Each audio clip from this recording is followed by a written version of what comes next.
Stay tuned to D News channel to get more updates of Kadiri.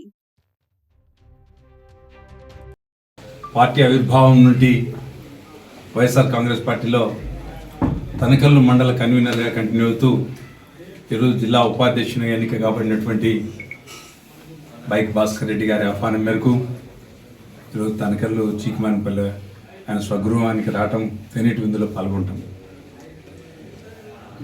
నా సోదర సమానుడు 2014 నుండి పార్టీ కోసం అహర్నిశలు శ్రమిస్తున్నటువంటి ఇస్మాయిల్ అనే గారితో పాటు ఇక్కడికి రావటం,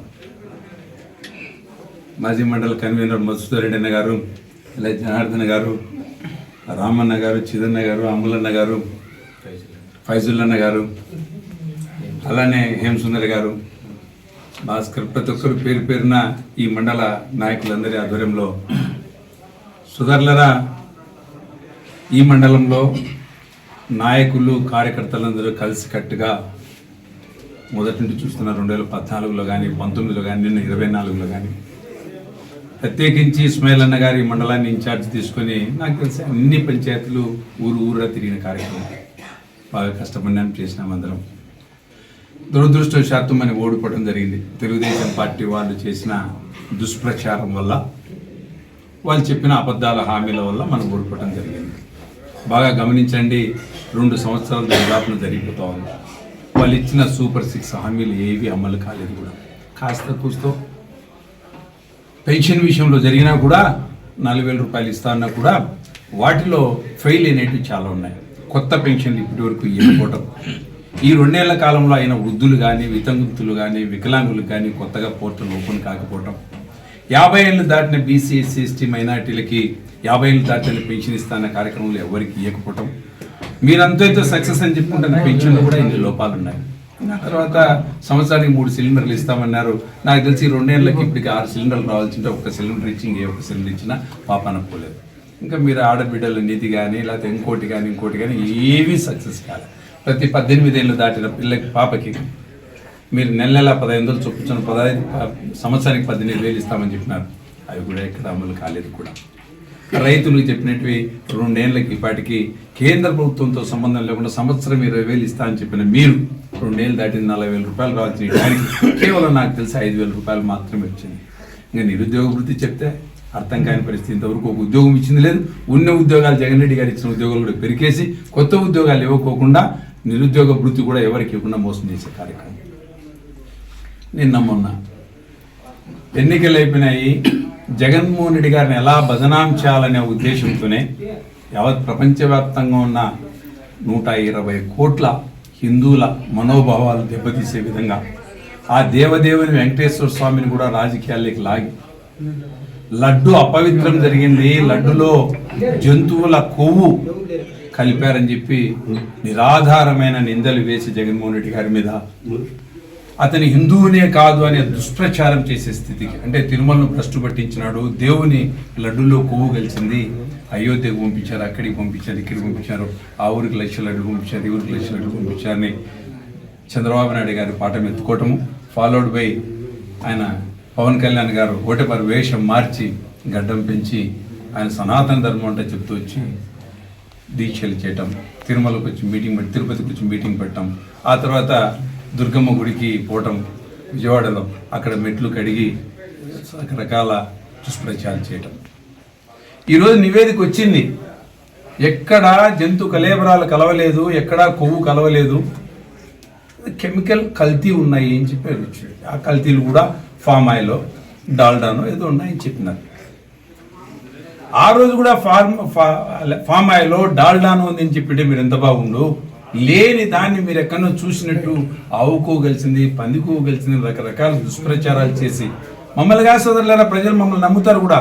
ఆ దేవదేవుణ్ణి వెంకటేశ్వర స్వామిని ప్రపంచవ్యాప్తంగా హిందువులందరూ కొలిచి ఆ దేవుణ్ణి కూడా రాజకీయాల్లోకి లాగి, మన దేవుడు పొరపాటున జరిగింది, మన ఆంధ్ర రాష్ట్రానికి తలమానికమైన వెంకటేశ్వర స్వామి, ప్రపంచమంతా ఆంధ్రప్రదేశ్ అంటే వెంకటేశ్వర స్వామి కదా, తిరుమల వెంకటేశ్వర స్వామి కదా అని పిలుచుకునే ఆయనను తప్పులు జరిగింటే దాచిపెట్టుకోవాల్సింది పోనిచ్చి, లేని తప్పుని భూతత్వంలో పెట్టి చూపించును ప్రపంచం దగ్గర మన అందరినీ హేళన చేసే కార్యక్రమం. ఈ పొద్దు నీ తల ఎక్కడ పెట్టుకుంటావు నాకు అర్థం కావటంలే. ఈరోజు తల ఎక్కడ పెట్టుకుంటావు, ఏం జరుగుతుంది, ఇప్పుడు నివేదిక వచ్చింది కదా, ఎక్కడ కొవ్వు కలవలేదని చెప్పి సమ్ కెమికల్స్ ఏదో కల్తీ ఉన్నాయనే మాట వస్తూ ఉంది. ఎస్, 300 రూపాయలు నెయ్యి ఎక్కడైనా దొరుకుతుందా? మన ప్రధాని కదిలో సూపర్ మార్కెట్కి పోదాం, నాకు తెలిసి రిలయన్స్లో కూడా 900-1000 రూపాయలకి ఎక్కడ నెయ్యి దొరకటంలే.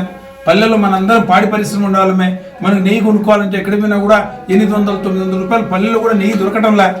మీ ప్రభుత్వం కానీ మా ప్రభుత్వం కానీ అందరం కలిసి నాకు తెలిసి 300 చిల్లరకే నెయ్యి టీటీడీకి పర్చేజ్ చేస్తున్నాం అందరం.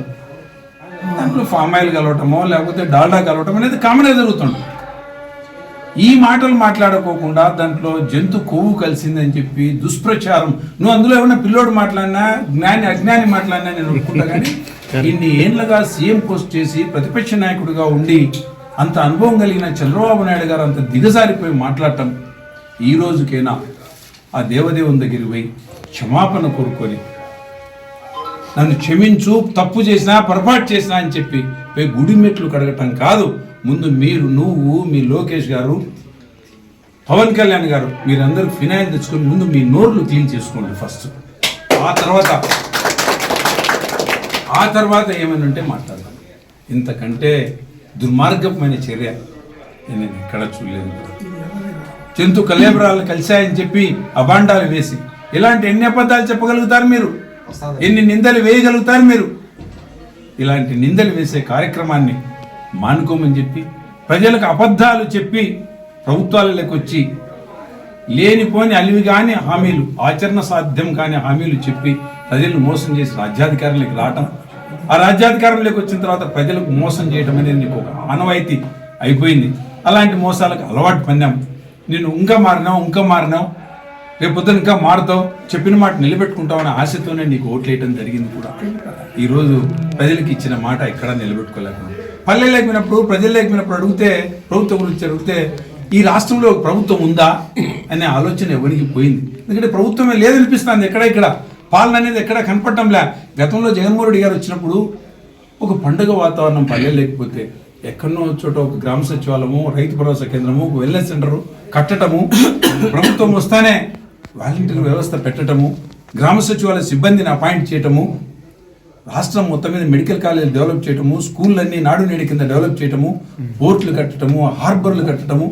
రాష్ట్రం అంటే, ప్రభుత్వం అంటే ఒకటి కళ్ళకు కనపడుతూ ఉండే, ఎప్పుడు దినదినాభివృద్ధిగా ప్రజలకు సంక్షేమం సైడ్ అంతా ఉండే, అభివృద్ధి సైడ్ జరుగుతూ ఉండే, ప్రజలకు పాలన వాళ్ళ పాదాల చెంతకు, పల్లెలకు, కుగ్రామాలకి గ్రామ సచివాలయ వ్యవస్థ ద్వారా ప్రజలకు అన్నీ జరిగే అందుబాటులోకి వచ్చే కార్యక్రమం జరుగుతుంది.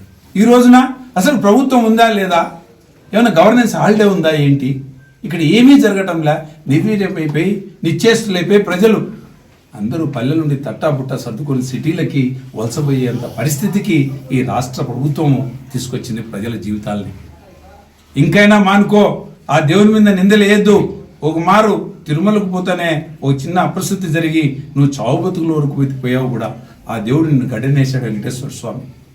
అంతటి మహానుభావాన్ని నువ్వు మనసులో పెట్టుకొని మంచి చేయకోకుండా ఆయనను కూడా రాజకీయాలకు వాడుకొని లడ్డు మీద దుష్ప్రచారం చేసిన నీకు ఆ దేవుడే శిక్ష వేస్తాడు. నువ్వు మారమని చెప్పి చంద్రబాబు నాయుడు గారికి చెప్తూ పాలన సక్రమంగా చేయి, ప్రజలకు ఇచ్చిన మాట నిలబెట్టుకో. చిన్నవాడైనా, అనుభవం లేకపోయినా జగన్మోహన్ రెడ్డి గారు 5 ఏళ్లలో బ్రహ్మాండంగా అభివృద్ధి, సంక్షేమాన్ని రెండు కళ్ళగా భావించి ముందుకు తీసుకుపోయిన ఆ వ్యక్తి అనుభవం ఉందరా, నీ అనుభవం చాలా గొప్పది. అలాంటి వ్యక్తిని చూసి నేర్చుకొని ఇప్పటికైనా ఇచ్చిన మాట నిలబెట్టుకోవాలని చెప్పి, నువ్వు నిలబెట్టుకొని క్షణం ఇంకా 3 ఏళ్ళు మాకు టైం ఉంది, ప్రతిపక్ష పాత్ర పోషించాల్సిన బాధ్యత మాకుంది. నీ తప్పులన్నీ రోజు రోజుకు ఎండగట్టే కార్యక్రమాలు ప్రజల్లో చేస్తూనే పోతుంటామని చెప్పి ప్రజలకు తెలియజేస్తూ ఈ అవకాశం ఇచ్చి ఇంతటి పెద్ద కార్యక్రమాన్ని ఇక్కడ మాకు తీసుకొచ్చినటువంటి బైక్ భాస్కర్ గారికి కృతజ్ఞతలు ఈ మండల నాయకులకు అందరికీ పేరు నా కృతజ్ఞతలు తెలియజేసుకుంటూ సెలవు తీసుకుంటాను.